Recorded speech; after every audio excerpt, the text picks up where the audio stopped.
Assalamualaikum warahmatullahi wabarakatuh. Apa kabar anak-anak Buya semua? Alhamdulillah, mudah-mudahan semua sehat dan tetap semangat untuk belajar hari ini. Anak-anak Buya yang Buya cintai karena Allah. Hari ini kita akan belajar tentang mengenal kitab-kitab Allah Subhanahu wa taala. Nah, masih ingat kan ada berapa rukun iman? Rukun iman ada 6.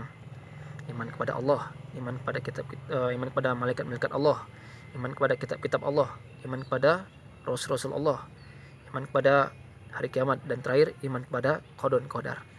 Jadi iman kepada kitab-kitab Allah merupakan rukun iman yang ketiga ya.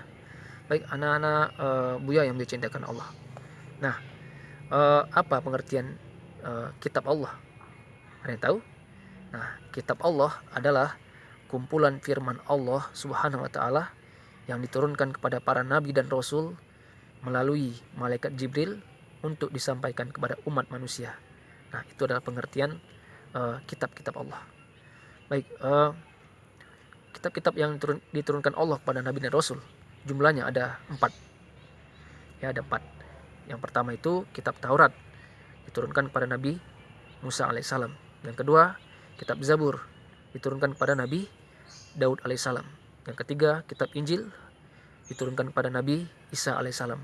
Dan yang terakhir, yang keempat, adalah kitab Al-Quran sebagai penyempurna kitab-kitab sebelumnya yang diturunkan pada Nabi terakhir, Nabi kita, Nabi Muhammad SAW. Anak-anak Buya yang dicintai karena Allah. Sebagai seorang Muslim, kita wajib mengimani semua kitab tersebut. Namun, kitab yang hari ini kita jadikan pedoman dalam menjalani kehidupan adalah kitab Al-Quran. Ya, hanya kitab Al-Quran. Kenapa hanya kitab Al-Quran? Karena kitab Al-Quran adalah kitab yang menyempurnakan kitab-kitab sebelumnya.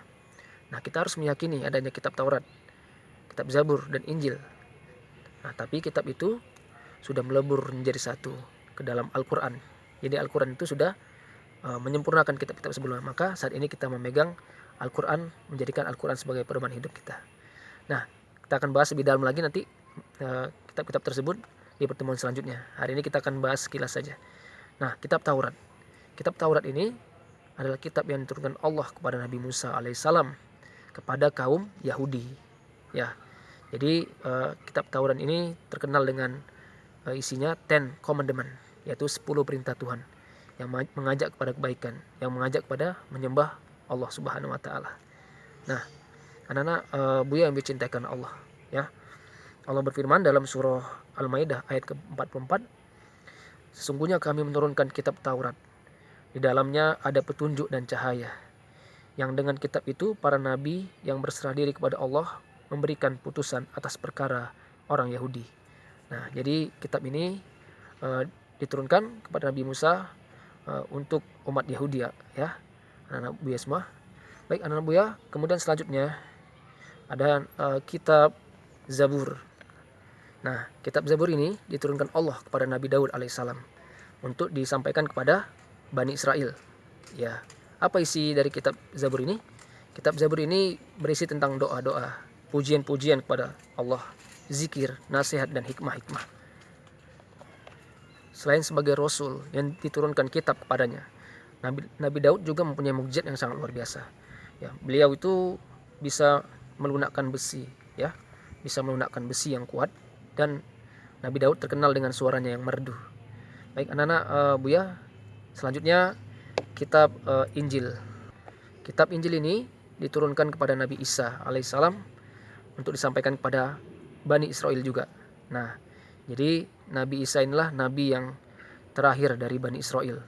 Nah, itu Nabi ke-24. Selanjutnya Nabi ke-25, Nabi terakhir adalah Nabi Muhammad yang diturunkan di kalangan kaum Quraisy. Nah, jadi tidak ada nabi setelah Nabi Muhammad. Nabi Muhammad nabi terakhir. Anak-anak Buya yang dicintai karena Allah. Nah, jadi kitab Zabur tadi sebelumnya itu menyempurnakan kitab Taurat. Nah, kitab Injil sama juga. Dia diturunkan Allah untuk menyempurnakan kitab Zabur. Jadi kitab-kitab ini saling berkaitan ya. Allah turunkan kitab Taurat, kemudian turunkan kitab Zabur untuk menyempurnakan Taurat. Kemudian turunkan kitab Injil untuk menyempurnakan Zabur. Jadi otomatis kitab sebelumnya itu sudah disempurnakan di Injil. Anak Buya yang dicintakan Allah. Selanjutnya yang terakhir adalah kitab Al-Quran.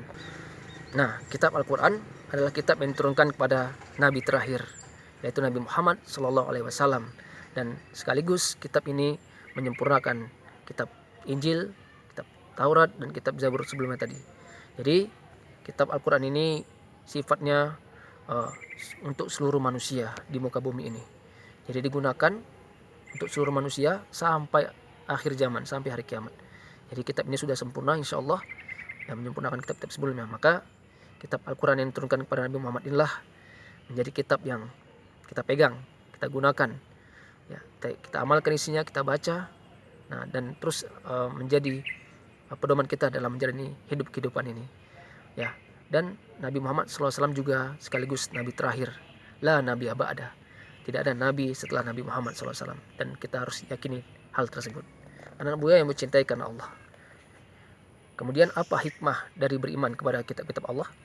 Ya, yang pertama kita harus yakini bahwa Allah telah menurunkan kitab-kitabnya kepada Rasulnya. Yang kedua, kita harus memahami bahwa kitab-kitab Allah memberikan pesan untuk mengajak manusia kepada keselamatan di dunia dan akhirat. Kemudian kita meyakini bahwa Al-Quran sebagai kitab suci terakhir yang harus kita jadikan pedoman dalam kehidupan ini.